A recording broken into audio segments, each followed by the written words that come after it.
Lorsque toutes ces choses t'arriveront, la bénédiction et la malédiction que je mets devant toi, si tu les prends à cœur au milieu de toutes les nations chez lesquelles l'Éternel, ton Dieu, t'aura chassé, si tu reviens à l'Éternel, ton Dieu, et si tu obéis à sa voix de tout ton cœur et de toute ton âme, toi et tes enfants, selon tout ce que je te prescris aujourd'hui, alors l'Éternel, ton Dieu, ramènera tes captifs et aura compassion de toi. Il te rassemblera encore au milieu de tous les peuples chez lesquels l'Éternel, ton Dieu, t'aura dispersé. Quand tu serais exilé à l'autre extrémité du ciel, l'Éternel, ton Dieu, te rassemblera de là, et c'est là qu'il ira te chercher. L'Éternel, ton Dieu, te ramènera dans le pays que possédaient tes pères, et tu les posséderas.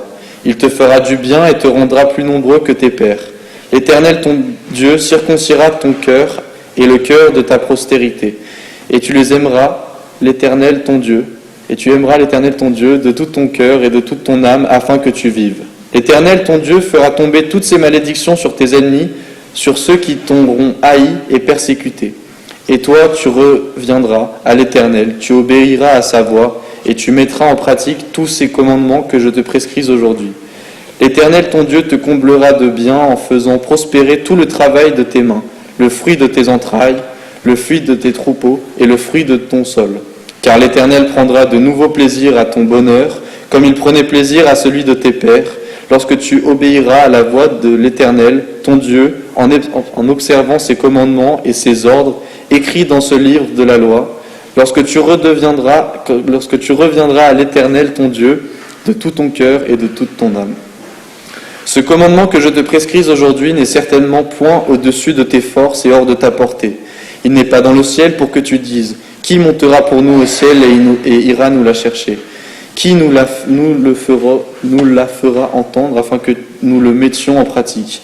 Il n'est pas de l'autre côté de la mer pour que tu dises « Qui passera pour nous de l'autre côté de la mer et nous l'ira chercher ? Qui nous le fera entendre afin que nous le mettions en pratique ? C'est une chose au contraire qui est tout près de toi, dans ta bouche et dans ton cœur, afin que tu la mettes en pratique. Vois, je mets aujourd'hui devant toi la vie et le bien, le mort et le mal. La mort et le mal. Car je te prescris aujourd'hui d'aimer l'Éternel ton Dieu, de marcher dans ses voies et d'observer ses commandements et ses lois et ses ordonnances, afin que tu vives et que tu multiplies et que l'Éternel ton Dieu te bénisse dans le pays dont tu vas entrer en possession. Mais si ton cœur se détourne, si tu n'obéis point, et si tu te laisses entraîner à te prosterner devant d'autres dieux et à les servir, je vous déclare aujourd'hui que vous périrez, que vous ne plongerez point vos jours dans le pays dont vous allez entrer en possession, après avoir passé le Jourdain. Je prends aujourd'hui à témoin contre vous le ciel et la terre. J'ai mis devant toi la vie et la mort, la bénédiction et la malédiction. Choisis la vie afin que tu vives, toi et ta postérité, pour aimer l'Éternel, ton Dieu, pour obéir à sa voix, et pour t'attacher à lui, car de cela dépend ta vie et la prolongation de tes jours, et c'est ainsi que tu pourras demeurer dans le pays que l'Éternel a juré de donner à tes pères, Abraham, Isaac et Jacob.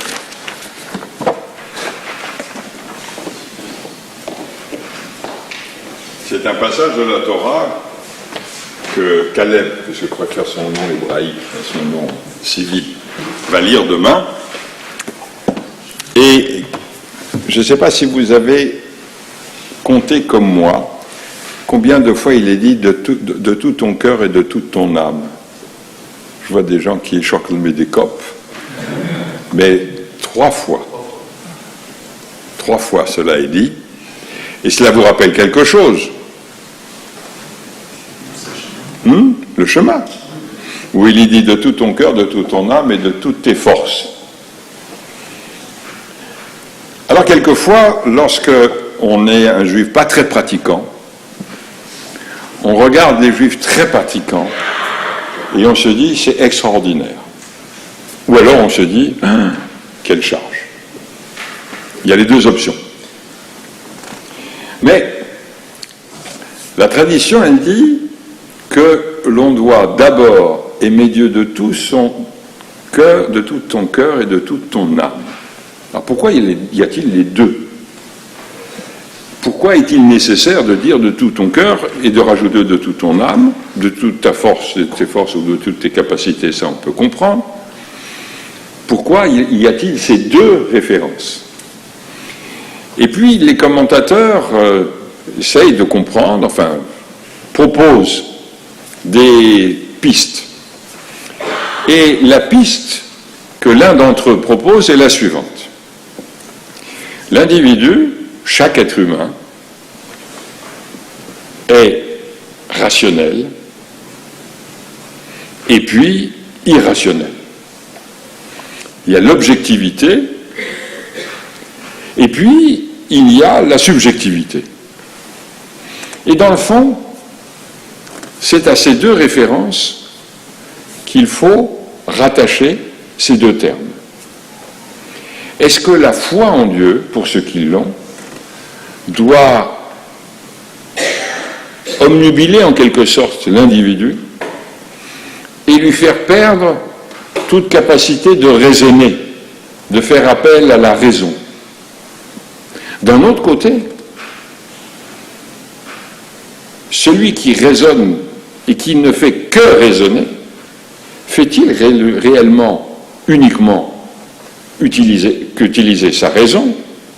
N'y a-t-il pas quelque chose chez lui, et dans son mode de fonctionnement, et dans son mode de raisonnement, et dans ses a priori, et dans ses a posteriori, n'y a-t-il pas quelque chose chez lui également d'irrationnel, de subjectif?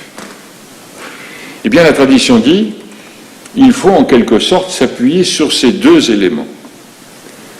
La raison et le sentiment. Parce que, qui que nous soyons, nous sommes des êtres dont l'émotion, quelquefois, l'emporte sur la raison. Et nous sommes des êtres qui, quelquefois, raisonnons notre émotion pour pouvoir aller de l'avant.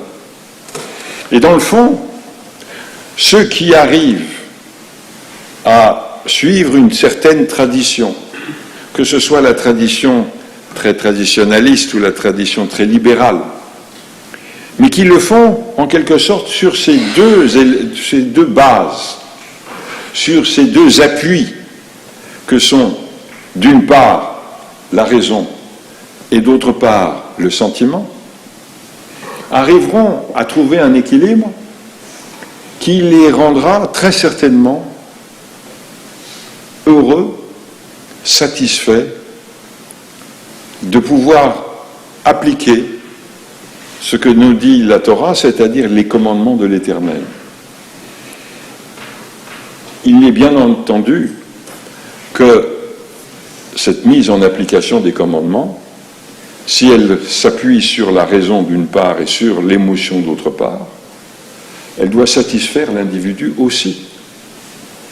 Et s'il applique un commandement parce que cela lui est prescrit, mais qu'il le fait dans un état d'équilibre en quelque sorte entre sa raison et ses sentiments, eh bien il pourra, comme dit les textes, marcher dans les voies de Dieu, et il ne trouvera pas que cette Torah est de l'autre côté de la mer, ni au-dessus des cieux, parce qu'elle sera, comme le dit le texte, dans son âme et dans son cœur.